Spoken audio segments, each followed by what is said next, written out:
Hi everyone, എവർക്കും നമസ്കാരം. EyePlus training സൊല്യൂഷന്റെ പുതിയൊരു ക്ലാസ്സിലേക്ക് എവർക്കും സ്നേഹം നിറഞ്ഞ സ്വാഗതം.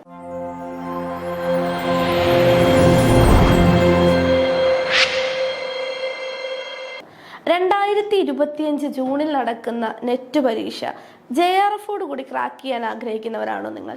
എങ്കിൽ നിങ്ങൾക്ക് ഈ ക്ലാസ് തീർച്ചയായിട്ടും ഉപകാരപ്പെടും. നെറ്റ് മലയാളം പരീക്ഷ തൊട്ട് മുമ്പ് കഴിഞ്ഞ പരീക്ഷയുടെ റിസൾട്ട് വന്നിട്ടില്ല. ജനുവരി 21 പരീക്ഷ കഴിഞ്ഞിട്ടേ ഉള്ളൂ. പരീക്ഷയെ കുറിച്ചിട്ടുള്ള വിവിധ അഭിപ്രായങ്ങൾ നമ്മുടെ കോഴ്സ് എടുത്ത് പഠിച്ച കുട്ടികളെല്ലാവരും തന്നെ നമ്മളോട് പങ്കുവച്ചിട്ടുണ്ടായിരുന്നു. എങ്കിലും ഇപ്രാവശ്യത്തെ പരീക്ഷയിലും കാലഗണന അനുസരിച്ചിട്ടുള്ള ചോദ്യങ്ങൾ കൂടുതലാണ്. അപ്പോൾ ഓരോ തവണ ചെല്ലുന്തോറും പരീക്ഷ ടഫായി വരികയാണ്. ഓരോ പരീക്ഷയിലും ക്വസ്റ്റ്യൻ പാറ്റേണിലും കാര്യമായിട്ടുള്ള വ്യത്യാസം നമുക്ക് കാണാനായിട്ടും സാധിക്കും. അപ്പോൾ എങ്ങനെയാണോ നെറ്റ് പരീക്ഷയ്ക്ക് ക്വസ്റ്റ്യൻസ് വരുന്നത്, അതേ രീതിയിൽ തന്നെ എക്സാം ഓറിയൻറ്റഡ് ആയിട്ട് പഠിച്ചാൽ മാത്രമാണ് നല്ല സ്കോറോടുകൂടി JRFിലേക്കും അതുപോലെ തന്നെ അസിസ്റ്റന്റ് പ്രൊഫസർ ക്വാളിഫിക്കേഷനുള്ള നെറ്റ് യോഗ്യതയും നമുക്ക് നേടാനായിട്ട് സാധിക്കുകയുള്ളൂ. അപ്പം നെറ്റ് മലയാളവുമായി ബന്ധപ്പെട്ടിട്ട് നമ്മുടെ എല്ലാ എപ്പോൾ നടന്ന പരീക്ഷയാണെങ്കിലും സ്ഥിരമായിട്ട് ചോദിക്കുന്ന ഒരു ടോപ്പിക്കുമായി ബന്ധപ്പെട്ടിട്ടുള്ള ക്ലാസ് ആണ് ഇന്നത്തേത്. അപ്പോൾ ഇന്നത്തെ ക്ലാസ്സിലേക്ക് അവർക്കും സ്നേഹം നിറഞ്ഞ സ്വാഗതം. ഒരിക്കൽ കൂടി എല്ലാവരെയും ഞാൻ സ്വാഗതം ചെയ്യുകയാണ്. അപ്പോൾ ഇന്നത്തെ ക്ലാസ്സിലൂടെ നമ്മൾ പഠിക്കുവാൻ പോകുന്ന ടോപ്പിക്ക് ആദ്യകാല പത്രമാസികകൾ. അപ്പോൾ ആദ്യകാല പത്രം എന്നല്ല ഞാൻ പറഞ്ഞിരിക്കുന്നത്, പത്രമാസികകൾ എന്നാണ് കൊടുത്തിട്ടുള്ളത്. അപ്പോൾ നമുക്കറിയാം മലയാള പത്രപ്രവർത്തനം അല്ലെങ്കിൽ മലയാള പത്രപ്രവർത്തന ചരിത്രവുമായി ബന്ധപ്പെട്ടിട്ട് ധാരാളം ചോദ്യങ്ങൾ വിവിധ കോമ്പറ്റേറ്റീവ് എക്സാമുകളിൽ നമുക്ക് അഭിമുഖീകരിക്കേണ്ടതായിട്ട് വരാറുണ്ട്. അതിൽ തന്നെ നെറ്റ് മലയാളവുമായി ബന്ധപ്പെട്ടിട്ട് പത്രമാസികകൾ എന്ന് പറയുന്ന ഭാഗത്ത് നിന്ന് ധാരാളം ചോദ്യങ്ങളും നമ്മൾ കാണാറുണ്ട്. അപ്പോൾ ഞാൻ ആദ്യം ചോദിക്കട്ടെ, പത്രമാസികകൾ എന്നുള്ള ഏരിയയിൽ നിന്ന് എന്തൊക്കെ കാര്യങ്ങൾ നമ്മൾ പഠിക്കണം? ആദ്യം നമ്മൾ പഠിക്കേണ്ടത് പ്രധാനപ്പെട്ട പത്രമാസികകൾ, അവ പ്രസിദ്ധീകരണം ആരംഭിച്ച വർഷം. ഇനി ആദ്യകാല മാസികകളാണെങ്കിൽ ഇടയ്ക്ക് വെച്ച് പ്രസിദ്ധീകരണം നിലച്ചു പോയിട്ടുണ്ട് എങ്കിൽ പ്രസിദ്ധീകരണം നിലച്ച വർഷം ഏതാണ്? എവിടെ നിന്നാണ് ഈ മാസികകൾ ആദ്യകാലത്ത് പ്രസിദ്ധീകരിച്ചു തുടങ്ങിയത്? അപ്പോൾ എവിടെ നിന്ന് പ്രസിദ്ധീകരിച്ചു തുടങ്ങി? ആരുടെ നേതൃത്വത്തിൽ പ്രസിദ്ധീകരിച്ചു തുടങ്ങി? പത്രാധിപർ ആരാണ്? ആദ്യകാല മാസികകളെ കുറിച്ചിട്ടാണെങ്കിൽ മലയാളത്തിലെ സാഹിത്യവുമായി ബന്ധപ്പെടുന്ന കഥയാണെങ്കിലും കവിതയാണെങ്കിലും നോവലാണെങ്കിലും ഇതര സാഹിത്യ വിഭാഗത്തിൽപ്പെടുന്ന കൃതികളാണെങ്കിലും ആദ്യം പ്രസിദ്ധീകരിച്ചു തുടങ്ങിയത് പത്രമാസികകളിലാണ്. അപ്പോൾ ആദ്യകാല മാസികകളിൽ പ്രസിദ്ധീകരിച്ചു തുടങ്ങിയിട്ടുള്ള അത്തരത്തിലുള്ള കൃതികൾ ഏതൊക്കെയാണ് തുടങ്ങിയ കാര്യങ്ങളാണ് എക്സാം ഓറിയന്റഡ് ആയിട്ട് പത്രമാസികകൾ എന്ന ടൈറ്റിലിനെ മുൻനിർത്തി നമുക്ക് പഠിക്കാനായിട്ടുള്ളത്. അപ്പോൾ ഇന്നത്തെ ക്ലാസ്സിലെ ആദ്യകാല പത്രമാസികകൾ എന്നുള്ള ടോപ്പിക്കാണ് നമ്മൾ ഡിസ്കസ് ചെയ്യാനായിട്ട് പോകുന്നത്. നെറ്റ് പരീക്ഷയ്ക്ക് അനുയോജ്യമായിട്ട് എക്സാം ഓറിയന്റഡ് ആയിട്ടാണ് നമ്മൾ ക്ലാസ് ഒരുക്കിയിരിക്കുന്നത്. നമുക്ക് ക്ലാസ്സിലേക്ക് കടക്കാം. അപ്പോൾ പത്രമാസികകൾ എന്ന ടോപ്പിക്ക് പഠിക്കുന്ന സമയത്ത് ആദ്യകാല പത്രമാസികകളാണ്. അപ്പോൾ എങ്ങനെയാണ് ചോദ്യം വരിക? ഏതൊരു ടോപ്പിക്ക് പഠിക്കുന്ന സമയത്തും ഞാൻ എപ്പോഴും ക്ലാസ്സിൽ പറയുന്ന ഒരു കാര്യമാണ്, ഏതൊരു ടോപ്പിക്ക് പഠിക്കുന്ന സമയത്തും നമ്മൾ എന്ത് ശ്രദ്ധിക്കണം? നമ്മൾ പഠിക്കാൻ പോകുന്ന ടോപ്പിക്കുമായി ബന്ധപ്പെട്ടിട്ട് എങ്ങനെയാണ് ചോദ്യം വരുന്നത് എന്നതിനെ പറ്റിയിട്ട് നമുക്ക് കൃത്യമായിട്ടുള്ള അറിവുണ്ടായിരിക്കണം. അപ്പോൾ അത്തരത്തിലുള്ള അറിവുണ്ടായാൽ മാത്രമാണ് അതിനെ ഫോക്കസ് ചെയ്ത് നമുക്ക് പഠിക്കാനായിട്ട് സാധിക്കുള്ളൂ. അപ്പോൾ ആദ്യകാല പത്രമാസികകളിൽ നിന്ന് എങ്ങനെയാണ് ചോദ്യം വരുന്നത് എന്ന് തുടക്കത്തിലേ ഞാൻ പറഞ്ഞു. അത്തരത്തിൽ ഇന്ന് നമ്മൾ പഠിക്കാൻ പോകുന്ന ടോപ്പിക്കുമായി ബന്ധപ്പെട്ട് മുൻകാല ചോദ്യപേപ്പറിൽ വന്നിട്ടുള്ള ഒരു ചോദ്യമാണ്. നോക്കൂ, എല്ലാവരെയും ബഹുമാനിപ്പിൻ, സഹോദരത്വത്തെ സ്നേഹിപ്പിൻ, ദൈവത്തെ ഭയപ്പെടുവിൻ, രാജാവിനെ ബഹുമാനിപ്പിൻ എന്നീ 4 വാക്യങ്ങൾ ഒന്നിന് താഴെ ഒന്നായി അച്ചടിച്ചു കാണപ്പെട്ട മാസിക ഏത്? അതായത് ഈ 4 വാക്യങ്ങളും എല്ലാവരെയും ബഹുമാനിപ്പിൻ, സഹോദരത്വത്തെ സ്നേഹിപ്പിൻ, ദൈവത്തെ ഭയപ്പെടുവിൻ, രാജാവിനെ ബഹുമാനിപ്പിൻ എന്നീ 4 വാക്യങ്ങൾ ഒന്നിന് താഴെ ഒന്നായി അച്ചടിച്ചു കാണപ്പെട്ട മാസിക ഏതാണ്? രാജ്യസമാചാരം, പശ്ചിമോദയം, ജ്ഞാനനിക്ഷേപം, വിദ്യാസംഗ്രഹം. ഏതാണ്? പെട്ടെന്ന് ചോദിച്ചാൽ നമുക്ക് കിട്ടില്ല അല്ലേ? ചിലപ്പോൾ നമ്മൾ പത്രമാസികയുടെ പേര് പഠിച്ചു വെച്ചിട്ടുണ്ടാവും, അത് പ്രസിദ്ധീകരണം ആരംഭിച്ച വർഷം പഠിച്ചു വെച്ചിട്ടുണ്ടാവും, അതിന് നേതൃത്വം നൽകിയത് ആരാണെന്ന് നമ്മൾ പഠിച്ചു വെച്ചിട്ടുണ്ടാവും. പക്ഷേ ഇന്നത്തെ പരീക്ഷയുടെ ചോദ്യരീതി അനുസരിച്ച് അത്രമാത്രം പഠിച്ചാൽ പോരാ, കുറച്ചും കൂടിയും കടന്ന് ആ പത്രത്തിൻ്റെ ഉള്ളിൽ എന്തുണ്ടായിരുന്നു എന്നതടക്കം നമ്മൾ പഠിക്കേണ്ടതായിരിക്കുന്നു. അപ്പം ഈ ചോദ്യത്തിൻ്റെ ഉത്തരം ഏതാണെന്നും ഇന്നത്തെ ക്ലാസ്സിലൂടെ തന്നെ, ഈ ക്ലാസ്സിൻ്റെ ഇടയിൽ തന്നെ നിങ്ങൾക്ക് ഈ ചോദ്യത്തിൻ്റെ ഉത്തരം കിട്ടും.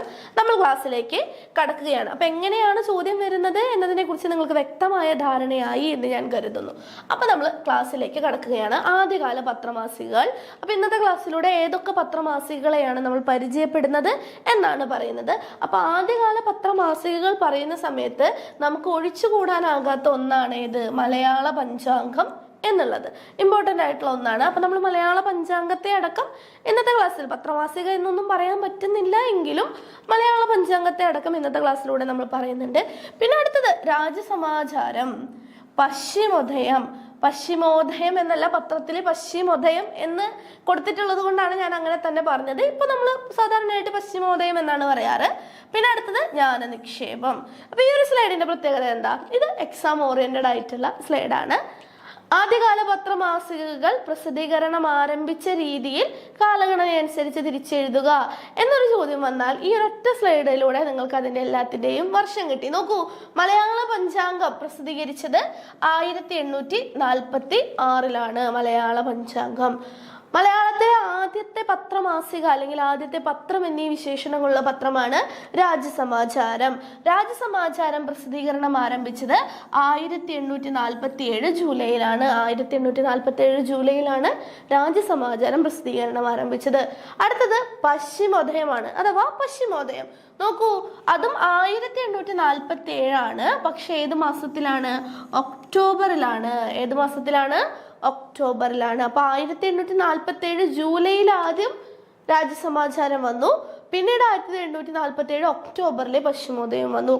അതിനുശേഷമാണ് 1848 ഏത് വരുന്നത്? 1848 നവംബറില് ജ്ഞാനനിക്ഷേപം എന്ന പത്രമാസിക വരുന്നത്. അപ്പൊ എല്ലാവർക്കും ക്ലിയർ ആയിട്ട് കിട്ടി എന്ന് ഞാൻ കരുതുന്നു. അപ്പൊ ആദ്യകാല പത്രമാസികകൾ കാലഗണനയനുസരിച്ച് ക്രമീകരിക്കുക എന്ന് പറഞ്ഞാൽ ഈ ഓർഡർ നമുക്ക് ഓർത്തു വെക്കാവുന്നതേ ഉള്ളൂ, പഠിക്കാവുന്നതേ ഉള്ളൂ. ഇനി ഓരോ പ്രധാനപ്പെട്ട മാസികകളിലൂടെയും നമുക്കൊന്ന് കടന്നു പോകാം. ആദ്യം നമ്മൾ മലയാള പഞ്ചാംഗത്തെയാണ് നോക്കുന്നത്. മലയാള പഞ്ചാംഗം ഒട്ടും നമുക്ക് വിട്ടുകളയാൻ പറ്റാത്തതാണ്. ആദ്യകാല പത്രമാസികകളുടെ ഗണം അനുസരിച്ച് എഴുതുക എന്ന് പറയുന്ന സമയത്ത് പലപ്പോഴും ആദ്യത്തെ ഓപ്ഷനായിട്ട് മലയാള പഞ്ചാംഗം നെറ്റിന്റെ ചോദ്യപേപ്പറിൽ തന്നെ കണ്ടിട്ടുള്ളത് കൊണ്ടാണ് മലയാള പഞ്ചാംഗം അടക്കം നമ്മൾ ഉൾപ്പെടുത്തിയത്. അപ്പൊ എന്തുകൊണ്ട് ഇത് വന്നു എന്നുള്ളതാണ് ഞാൻ പറഞ്ഞത്. നോക്കൂ, 1846 നവംബറിൽ, അപ്പൊ വർഷം കൃത്യമായിട്ട് മാസം കൃത്യമായിട്ട് കൊടുത്തിട്ടുണ്ട്. 1846 നവംബർ 1 മുതൽ നവംബർ 1 മുതൽ 1847 ജൂലൈ വരെ ബാസൽ മിഷൻ. അപ്പൊ ഏതാണ് ബാസൽ മിഷൻ? തലശ്ശേരിയിലെ കല്ലച്ചുകൂടത്തിൽ നിന്ന് അച്ചടിച്ച് പ്രസിദ്ധപ്പെടുത്തിയ മലയാള പഞ്ചാംഗമാണ് മലയാളത്തിലെ ആദ്യ ആനുകാലിക പ്രസിദ്ധീകരണമെന്ന് ചെറിയാൻ കുന്നിയന്തോടത്ത് മലയാള ഭാഷയും ഹെർമൻ ഗുണ്ടർട്ടും എന്ന കൃതിയിൽ അഭിപ്രായപ്പെട്ടിട്ടുണ്ട്.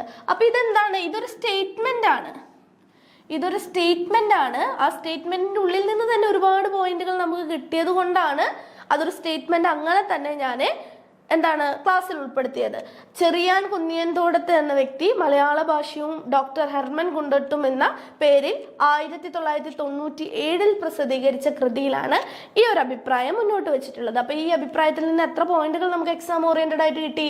1846 നവംബർ 1 മുതൽ 1847 ജൂലൈ വരെ ബാസൽ മിഷൻ. അപ്പൊ മലയാള പഞ്ചാംഗം അച്ചടിച്ചത് ബാസൽ മിഷന്റെ തലശ്ശേരിയിലെ പ്രസിൽ നിന്നാണ്. കല്ലച്ചുകൂടത്തിലാണ് അച്ചടിച്ചത്. മലയാള പഞ്ചാംഗമാണ് മലയാളത്തിലെ ആദ്യത്തെ ആനുകാലിക പ്രസിദ്ധീകരണം. അപ്പൊ നോക്കൂ, ചെറിയാൻ കുന്നിയന്തോടത്തിന്റെ അഭിപ്രായത്തിൽ മലയാളത്തിലെ ആദ്യത്തെ ആനുകാലിക പ്രസിദ്ധീകരണം ഏതാണ്? ചോദ്യം വരാം. ഏതാണത്? മലയാള പഞ്ചാംഗമാണ്. മലയാള പഞ്ചാംഗം പ്രസിദ്ധീകരണം ആരംഭിച്ച വർഷം ഏത്? ചോദ്യം വരാം. ഏതാണ്? 1846 നവംബർ 1.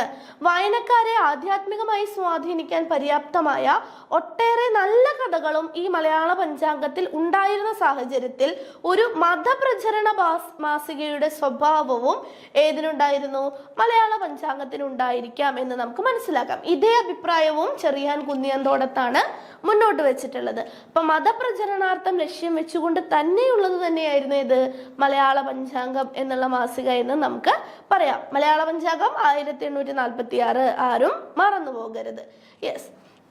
ഇനി അടുത്തതിലേക്ക് നമുക്ക് കടക്കാം. രാജ്യസമാചാരം വളരെ ഇമ്പോർട്ടൻ്റ് ആയതാണ്. കുഞ്ഞു കുഞ്ഞു പോയിന്റുകളായിട്ട് എക്സാം ഓറിയന്റഡ് ആയിട്ടാണ് ഉൾപ്പെടുത്തിയിരിക്കുന്നത്. നോക്കൂ, രാജ്യസമാചാരം. അപ്പൊ എക്സാം ഓറിയന്റഡ് ആയിട്ട് രാജ്യസമാചാരവുമായിട്ട് ബന്ധപ്പെട്ടിട്ടുള്ള കാര്യങ്ങളാണ് നമുക്ക് പഠിക്കാനുള്ളത്. രാജ്യസമാചാരം എന്തൊക്കെ കാര്യങ്ങളുണ്ടെന്ന് നോക്കാം.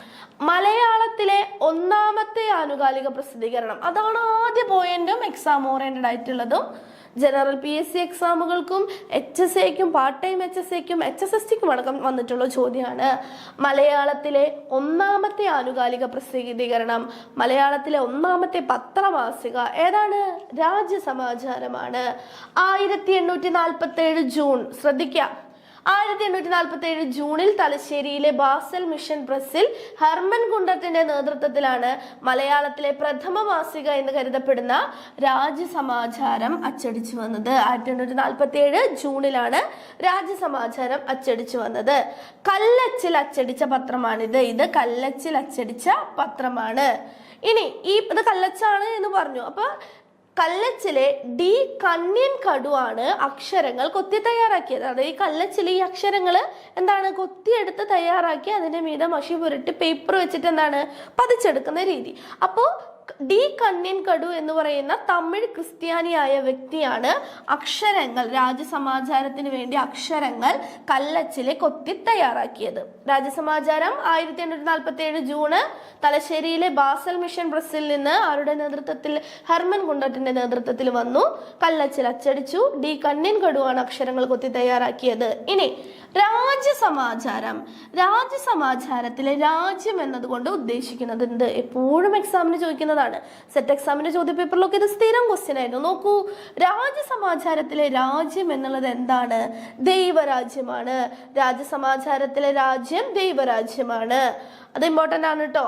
1847 ജൂൺ മുതൽ 1850 നവംബർ വരെ 42 ലക്കങ്ങളാണ് ഉണ്ടായിരുന്നത്.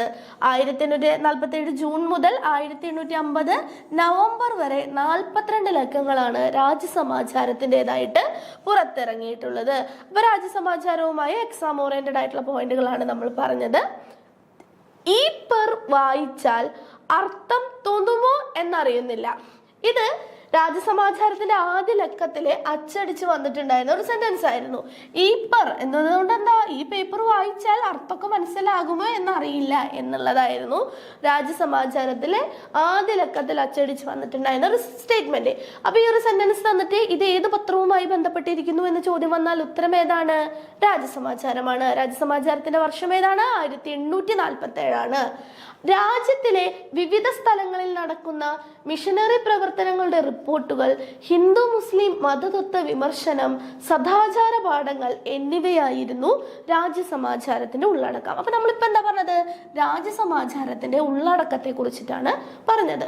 ആദ്യമായി ഭൂപടം വരച്ചു കാണുന്നത് രാജ്യസമാചാരത്തിലാണ്. ഭൂപടം, മാപ്പ് എല്ലാവർക്കും അറിയാവുന്നതാണല്ലോ.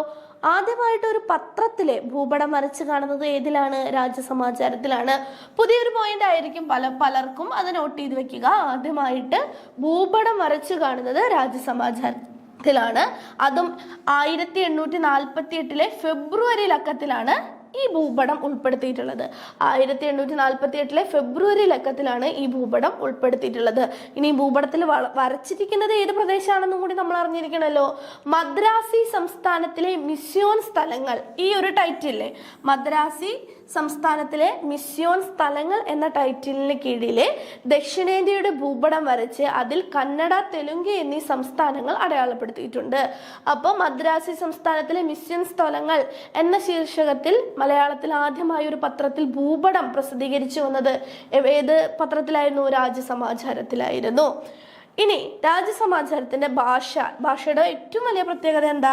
സരസകോമളമായിട്ടുള്ള ഒരു ശൈലിയാണ് രാജ്യസമാചാരത്തിലെ ഭാഷയുടെ ഏറ്റവും വലിയ പ്രത്യേകത. അപ്പൊ രാജ്യസമാചാരവുമായി എക്സാം ഓറിയന്റഡ് ആയിട്ടുള്ള പോയിന്റുകളാണ് നമ്മൾ പറഞ്ഞത്. എല്ലാവർക്കും കിട്ടി എന്ന് വിചാരിക്കുന്നു. ഇനി അടുത്തത് പശ്ചിമോദയമാണ്. പത്രത്തിൽ കേരളത്തിലെ പശ്ചിമോദയം എന്ന് തന്നെയാണ് കൊടുത്തിരിക്കുന്നത്. എന്താ കൊടുത്തിരിക്കുന്നത്? പശ്ചിമോദയം എന്ന് തന്നെയാണ്. പക്ഷെ സാധാരണയായിട്ട് ഇപ്പൊ നമ്മൾ എങ്ങനെയാണ് പറയാറ്? നമ്മൾ പശ്ചിമോദയം എന്നാണ് അല്ലേ പറയാറ്? പശ്ചിമോദയം എന്നാണ് നമ്മൾ പറയാറ്. അപ്പൊ അടുത്തതായിട്ട് നമ്മൾ നോക്കുന്നത് പശ്ചിമോദയത്തെ കുറിച്ചിട്ടാണ്. നോക്കൂ, കേരളത്തിൽ നിന്ന് മലയാള ഭാഷയിൽ പ്രസിദ്ധീകരണം ആരംഭിച്ച രണ്ടാമത്തെ പത്രമാസികയാണ് പശ്ചിമോദയം. കേരളത്തിൽ നിന്ന് മലയാള ഭാഷയിൽ പ്രസിദ്ധീകരണം ആരംഭിച്ച രണ്ടാമത്തെ പത്രമാണ് ഇത്? പശ്ചിമോദയം. ഹെർമൻ ഗുണ്ടട്ട്, നോക്കൂ, ഇതിനും നേതൃത്വം കൊടുത്തത് ആരാണ്? ഹെർമൻ ഗുണ്ടട്ടാണ്. ഹെർമൻ ഗുണ്ടട്ടിന്റെ നേതൃത്വത്തിൽ 1847 ഒക്ടോബറിലാണ് പ്രസിദ്ധീകരണം ആരംഭിച്ചത്. അപ്പോൾ ബാസൽ മിഷൻ അച്ചുകൂടത്തിൽ നിന്ന് ഹെർമൻ ഗുണ്ടട്ടിന്റെ നേതൃത്വത്തിൽ മലയാളത്തിലെ രണ്ടാമത്തെ പത്രമാസികയായ പശ്ചിമോദയം 1847 ഒക്ടോബറിൽ പ്രസിദ്ധീകരണം ആരംഭിച്ചു. 1851 ഓഗസ്റ്റ് മാസം വരെ ഏത് പ്രസിദ്ധീകരിച്ചിട്ടുണ്ടായിരുന്നു? പശ്ചിമോദയം പ്രസിദ്ധീകരിച്ചിട്ടുണ്ടായിരുന്നു. ആദ്യമായി പത്രാധിപരുടെ പേരും ഒപ്പും കാണുന്നത് ഏത് പത്രത്തിലാണ്? പശ്ചിമോദയത്തിലാണ്. എക്സാം ഓറിയന്റഡ് ആയിട്ടുള്ള ഇമ്പോർട്ടന്റ് ആയിട്ടുള്ള ഒരു പോയിന്റ് ആണ്. ആദ്യമായി പത്രാധിപരുടെ പേരും ഒപ്പും കാണുന്നത് ഏതിലാണ്? പശ്ചിമോദയത്തിലാണ്. ഇനി ഫെഡറിക് മുള്ളർ ആയിരുന്നു പത്രാധിപർ. അപ്പോൾ പശ്ചിമോദയത്തിന്റെ പത്രാധിപർ ആരായിരുന്നു? ഫെഡറിക് മുള്ളർ ആയിരുന്നു. തെറ്റിക്കരുത്, ഹെർമൻ ഗുണ്ടട്ടല്ല പശ്ചിമോദയത്തിന്റെ പത്രാധിപൻ, ഫെഡറിക് മുള്ളർ ആയിരുന്നു. ഭാഷയിൽ ആദ്യത്തെ ശാസ്ത്രമാസിക, ഭാഷയിൽ എക്സാം ഓറിയന്റഡ് ആയിട്ട് വളരെ ഇമ്പോർട്ടന്റ് ആയിട്ടുള്ള ഒന്നാണ്, സ്റ്റാർ ഒക്കെ ഇട്ട് പഠിച്ചോ. ഭാഷയിലെ ആദ്യത്തെ ശാസ്ത്രമാസിക എന്ന് ചുമ്മാർ ചൂണ്ടൽ വിശേഷിപ്പിച്ചത് പശ്ചിമോദയത്തെയാണ്. മലയാള പത്രചരിത്രം എന്ന കൃതിയിലൂടെയാണ് അദ്ദേഹം ഈ ഒരു വിശേഷണം നൽകുന്നത്. മലയാളത്തിലെ ആദ്യത്തെ ശാസ്ത്രമാസിക എന്ന് ചുമാർ ചൂണ്ടൽ വിളിച്ചത് ആരനെയാണ്? പശ്ചിമോദയത്തെയാണ്. കിട്ടിയെന്ന് വിചാരിക്കുന്നു. പശ്ചിമോദയം ഇമ്പോർട്ടൻ്റ് ആണ്. ഓക്കെ, ഫെഡറിക് മുള്ളർ എന്നുള്ള പേരും നോട്ട് ചെയ്ത് വെക്കുക.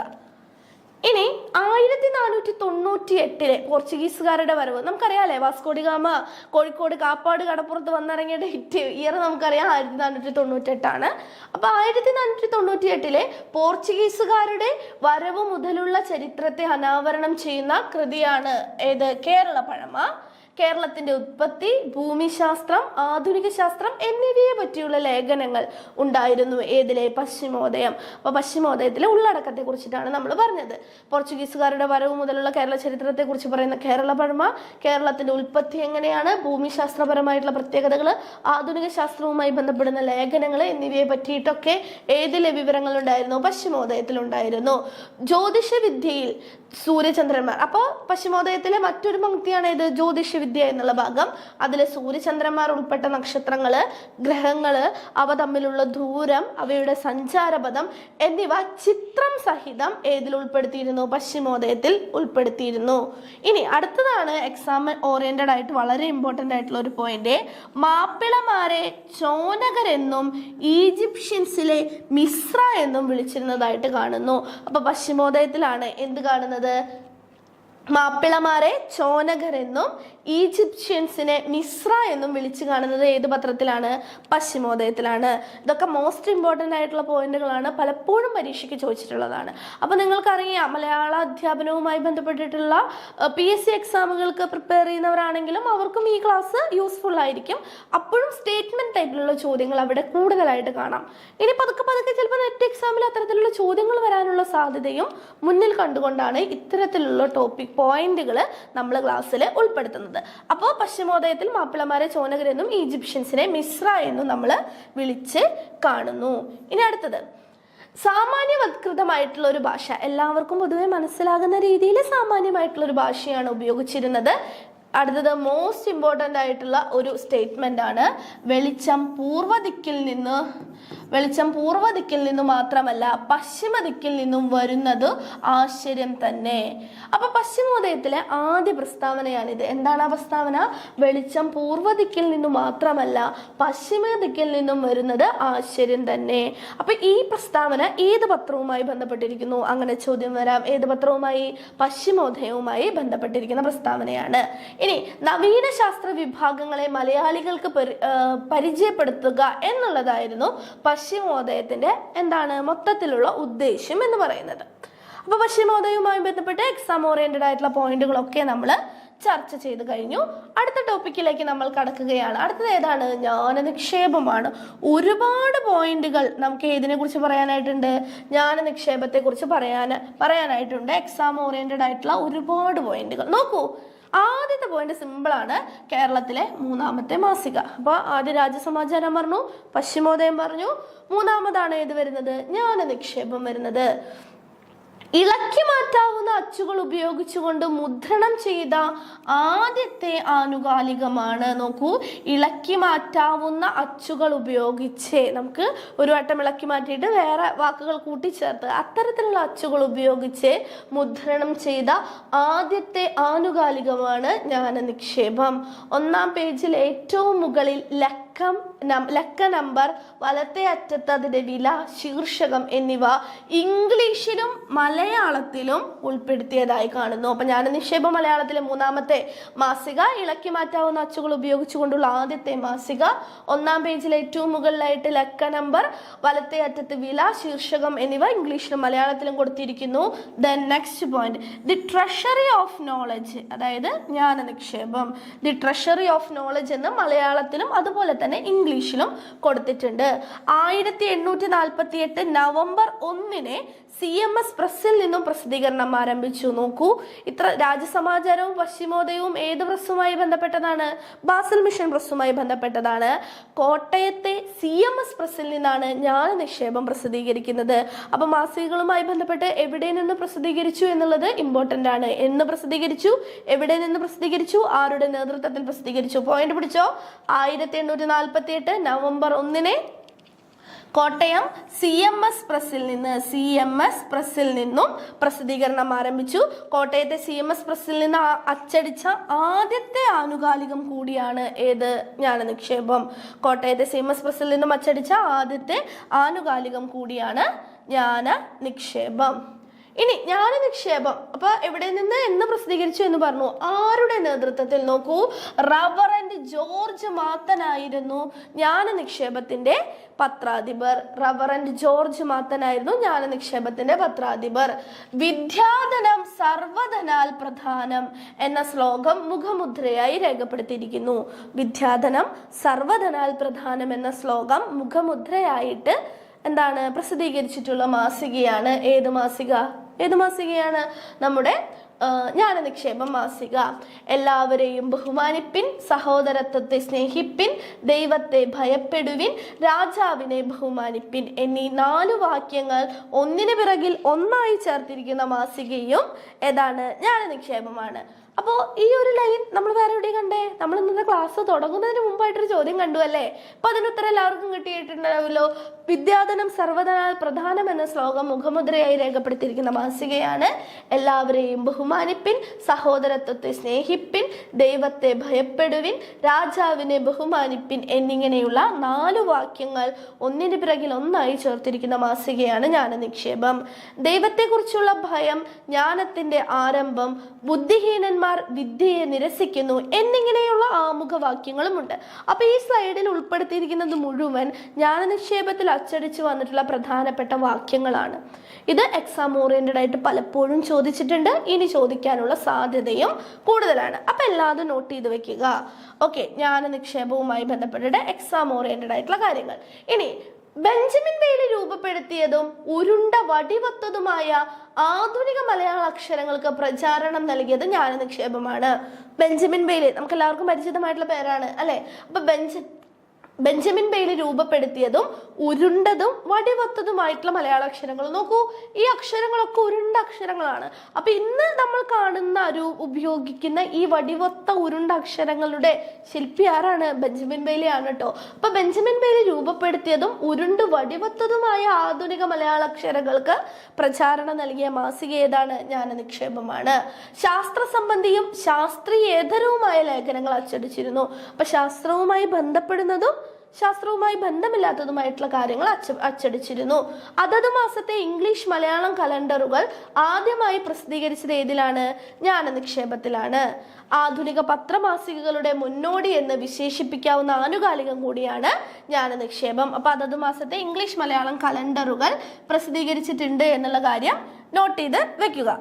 നെക്സ്റ്റ് പോയിന്റ്, ആധുനിക പത്രമാസികകളുടെ മുന്നോടി എന്ന് വിശേഷിപ്പിക്കാവുന്ന ആനുകാലികം കൂടിയാണ് ജ്ഞാനനിക്ഷേപം. 1849 കർക്കിടകം ലക്കത്തിൽ ആനയെയും തുന്നനെയും കുറിച്ച എന്ന ശീർഷകത്തിലുള്ള കഥ. ഈ കഥ നമുക്ക് എല്ലാവർക്കും പരിചിതമാകും അല്ലെ? അപ്പൊ 1849 കർക്കിടകം ലക്കത്തിലാണ് മലയാളത്തിലെ ചെറുകഥാ പ്രസ്ഥാനത്തിന് തുടക്കം കുറിച്ചുകൊണ്ട് ആദ്യമായിട്ട് ഒരു ചെറുകഥ ഒരു പത്രത്തിൽ അച്ചടിച്ചു വരുന്നത്. അതേതാണ്? 1849 അജ്ഞാത കർത്തൃകമായിട്ടുള്ള കഥയായ ആനനെയും തുന്നനെയും കുറിച്ച എന്നുള്ള കഥ. സിമ്പിൾ കഥയാണ്. മറ്റേ ആന വെള്ളം കുടിക്കാൻ പോകുമ്പോൾ തയ്യൽക്കാരൻ സൂചി കൊണ്ട് കുത്തുന്ന കഥ, അതാണ് കഥ. അപ്പൊ 1849 മലയാളത്തിലെ ചെറുകഥാ പ്രസ്ഥാനത്തിന് തുടക്കം കുറിച്ച ആനനെയും തുന്നനെയും കുറിച്ചുള്ള കഥ ഏതിൽ പ്രസിദ്ധീകരിച്ചു വന്നത്? ജ്ഞാനനിക്ഷേപത്തിലെ പ്രസിദ്ധീകരിച്ച് വന്നത്. ഇനി അടുത്ത പോയിന്റ്, പുത്തൻപാനയെ കുറിച്ചിട്ടുള്ള സംവാദനം എന്നുള്ള ലേഖനം. നോക്കൂ, സംവാദനം എന്നുള്ള ലേഖനം ഏത് ടോപ്പിക്കുമായി ബന്ധപ്പെട്ടിരിക്കുന്നു? പുത്തൻപാനയെ കുറിച്ചിട്ടുള്ള പഠനമാണ്. പുത്തൻപാനയെ കുറിച്ചിട്ടുള്ള സംവാദനം എന്നുള്ള ലേഖനം പ്രസിദ്ധീകരിച്ചു വന്നതും ജ്ഞാനനിക്ഷേപത്തിലാണ്. ആനയെയും തുന്നനെയും കുറിച്ചുള്ള കഥ, പുത്തൻപാനയെ കുറിച്ചിട്ട് കുറുന്തോട്ടത്തിൽ ചെറിയാൻ മാപ്പിള എഴുതിയ സംവാദനം എന്ന ലേഖനം, അതുപോലെ തന്നെ പ്രധാനപ്പെട്ട കൃതികൾ പറയാം. അപ്പൊ ഇത് പ്രസിദ്ധീകരിച്ചു വന്നത് ഏതിലാണ്? ജ്ഞാനനിക്ഷേപത്തിലാണ്. അറിയപ്പെട്ടിടത്തോളം ഇതത്രേ നമ്മുടെ പത്രങ്ങളിൽ പ്രകാശിതമായ പ്രഥമ ഗ്രന്ഥ നിരൂപണം. അപ്പൊ നമ്മൾ പറഞ്ഞു, പുത്തമ്പാനയെ കുറിച്ചിട്ട് സംവാദനം എന്ന പേരില് കുറുന്തോട്ടത്തിൽ ചെറിയാൻ മാപ്പിള ജ്ഞാനനിക്ഷേപത്തിൽ ഒരു ലേഖനം എഴുതി. അപ്പൊ ആ ലേഖനമാണ് ആദ്യത്തെ ഗ്രന്ഥ നിരൂപണം എന്ന് ജി പ്രിയദർശൻ അഭിപ്രായപ്പെടുന്നു. നോക്കൂ, അദ്ദേഹത്തിന്റെ ഒരു അഭിപ്രായമാണ് ഈ സംവാദനം എന്ന ലേഖനത്തെ കുറിച്ചിട്ട്. അറിയപ്പെട്ടിടത്തോളം ഈ സംവാദനം എന്നുള്ള ലേഖനമാണ് നമ്മുടെ പത്രങ്ങളിൽ പ്രകാശിതമായ പ്രഥമ ഗ്രന്ഥ നിരൂപണം. നോക്കണേ, പത്രങ്ങളിൽ പ്രകാശിതമായ പ്രഥമ ഗ്രന്ഥ നിരൂപണം ജി പ്രിയദർശന്റെ അഭിപ്രായത്തിൽ പുത്തമ്പാനയെ കുറിച്ചിട്ട് കുറുന്തോട്ടത്തിൽ ചെറിയാൻ മാപ്പിള എഴുതിയ സംവാദനം എന്നുള്ള നിരൂപണമാണ്. ഇനി അടുത്ത പോയിന്റ്, അപ്പോൾ ആനയെയും തുന്നനെയും കുറിച്ചുള്ള കഥ എന്നുള്ളത് ചെറുകഥാ പ്രസ്ഥാനത്തിന് തുടക്കമിട്ടു എങ്കിൽ മലയാളം നോവൽ പ്രസ്ഥാനത്തിന്റെ ആവിർഭാവത്തിന് വഴിതെളിച്ച 1882 ആർച്ച് ഡീക്കൺ കോശിയുടെ പുല്ലേലി കുഞ്ചു പ്രസിദ്ധീകരിച്ചതും ജ്ഞാനനിക്ഷേപത്തിലാണ്. എത്ര വട്ടം റിപ്പീറ്റ് ചെയ്തിട്ടുള്ള ചോദ്യമാണ്. പുല്ലേലി കുഞ്ചു എന്ന നോവൽ പ്രസിദ്ധീകരിച്ചു വന്ന മാസിക ഏതാണ്? ജ്ഞാനനിക്ഷേപമാണ്. 1887 മലയാളത്തിലെ ലക്ഷണമൊത്ത പ്രഥമ നോവൽ എന്ന് വിശേഷിപ്പിക്കാവുന്ന അപ്പു നെടുങ്ങാടിയുടെ കുന്തലത മലയാളത്തിലെ ലക്ഷണമൊത്ത പ്രഥമ നോവൽ എന്ന് പലരും വിശേഷിപ്പിക്കപ്പെട്ടിട്ടുള്ള, ഇതിനെ കുറിച്ചിട്ട് വിഭിന്ന അഭിപ്രായങ്ങളൊക്കെ ഉണ്ട്. അപ്പു നെടുങ്ങാടിയുടെ കുന്തലത പ്രസിദ്ധീകരിച്ചതും ഏതിലാണ്? നമ്മുടെ ജ്ഞാനനിക്ഷേപം മാസികയിലാണ്. നോക്കൂ, അപ്പോ സംവാദനം എന്നുള്ള ലേഖനം, ആനയെയും തുന്നനെയും കുറിച്ച എന്നുള്ള കഥ, ആർച്ച് ഡീക്കൺ കോശിയുടെ പുല്ലേലി കുഞ്ചു, അപ്പു നെടുങ്ങാടിയുടെ കുന്തലത എന്നീ നോവലുകൾ പ്രസിദ്ധീകരിച്ചിട്ടുള്ളത് ഏതിലാണ്? ജ്ഞാനനിക്ഷേപത്തിലാണ്. അപ്പൊ മലയാള സാഹിത്യ രംഗത്തിനെ ഒഴിച്ചുകൂടാനാവാത്തൊരു മാസിക തന്നെയാണ് ജ്ഞാനനിക്ഷേപം എന്നുള്ള മാസിക എന്ന് നമുക്ക് പറയാനായിട്ട് കഴിയും. അപ്പൊ ഇന്നത്തെ ക്ലാസ്സിന്റെ തുടക്കത്തില് നമ്മൾ ഇന്ന് പഠിക്കാൻ പോകുന്ന ടോപ്പിക്കുമായി ബന്ധപ്പെട്ടിട്ട് ഒരു ചോദ്യം കണ്ടിരുന്നു. ഏതാണ്? എല്ലാവരെയും ബഹുമാനിപ്പിൻ, സഹോദരത്വത്തെ സ്നേഹിപ്പിൻ, ദൈവത്തെ ഭയപ്പെടുവിൻ, രാജാവിനെ ബഹുമാനിപ്പിൻ എന്നീ 4 വാക്യങ്ങൾ ഒന്നിന് താഴെ ഒന്നായി അച്ചടിച്ച് കാണപ്പെട്ട മാസിക ഏതാണ് ആ മാസിക? രാജ്യസമാചാരമാണ് ആ മാസിക. ജ്ഞാനനിക്ഷേപമാണ് മാസിക. എല്ലാവർക്കും കിട്ടിയെന്ന് കരുതുന്നു. ഈ ചോദ്യത്തിന്റെ ഉത്തരം ഏതാണ്? നമ്മൾ ഇപ്പൊ തന്നെ നോക്കിയതാണ്. ജ്ഞാനനിക്ഷേപമാണ് ആ മാസിക. രാജ്യസമാചാരമാണോ? അല്ല. പശ്ചിമോദയാണോ? അല്ല. വിദ്യാസംഗ്രഹമാണോ? അതുമല്ല. ഏതിലാണ്? ഇതൊക്കെ അച്ചടിച്ചു വന്നത് ജ്ഞാനനിക്ഷേപത്തിലാണ്. അപ്പൊ ഇത്തരത്തിലുള്ള ക്വസ്റ്റ്യൻസ് ഇമ്പോർട്ടന്റ് ആണ്. ജ്ഞാനനിക്ഷേപവുമായി ബന്ധപ്പെട്ടിട്ട് അതിൽ പ്രസിദ്ധീകരിച്ചു വന്നിട്ടുള്ള ചെറുകഥ, നോവലുകള്, ഗ്രന്ഥ നിരൂപണം എന്നിവയും എപ്പോഴും ചോദിക്കാറുണ്ട്. അപ്പൊ ഇന്നത്തെ ക്ലാസ്സിലെ ഏറ്റവും ഇമ്പോർട്ടന്റ് ആയിട്ടുള്ള ആദ്യകാല മാസികകളെ കുറിച്ചിട്ടാണ് നമ്മൾ നോക്കിയത്. അപ്പൊ ഇന്നത്തെ ക്ലാസ് എല്ലാവർക്കും ഉപകാരപ്രദമായി എന്ന് കരുതുന്നു. അപ്പൊ നെറ്റ് മലയാളവുമായി ബന്ധപ്പെട്ടിട്ട് 2025 ജൂണിൽ നടക്കുന്ന നെറ്റ് പരീക്ഷ ക്രാക്ക് ചെയ്യാൻ ആഗ്രഹിക്കുന്നവരാണ് നിങ്ങളെങ്കിൽ നിങ്ങൾക്ക് i+ ടീമിന്റെ കൂടെ ജോയിൻ ചെയ്യാവുന്നതാണ്. മോക്ക് ക്ലാസ്സുകൾ കണ്ടിട്ട് നിങ്ങൾക്ക് കോഴ്സ് എടുക്കാവുന്നതാണ്. നെറ്റിന്റെ സിലബസ് മുഴുവനായിട്ട് കവർ ചെയ്യുന്ന രീതിയിലുള്ള പ്രീ റെക്കോർഡഡ് വീഡിയോ ക്ലാസ്സുകൾ, ലൈവ് വീഡിയോ ക്ലാസ് സെക്ഷനുകൾ, കൃത്യമായിട്ട് എക്സാം ഓറിയന്റഡ് ആയിട്ടുള്ള നോട്ടുകൾ, യൂണിറ്റ് ടെസ്റ്റുകൾ, module test, unit test, mega test, previous year question paper test എന്നിവയടക്കം ഉൾപ്പെടുത്തിയിട്ടുള്ള കോഴ്സ് i+ൽ അവൈലബിൾ ആണ്. അപ്പോൾ ഈ ഒരു ക്ലാസ് നിങ്ങൾക്ക് ഉപകാരപ്രദമായി എന്ന് കരുതുന്നു. നിങ്ങളുടെ വിലപ്പെട്ട അഭിപ്രായങ്ങൾ കമന്റ് ബോക്സിൽ രേഖപ്പെടുത്താനായിട്ട് മറക്കരുത്. Thank you learners.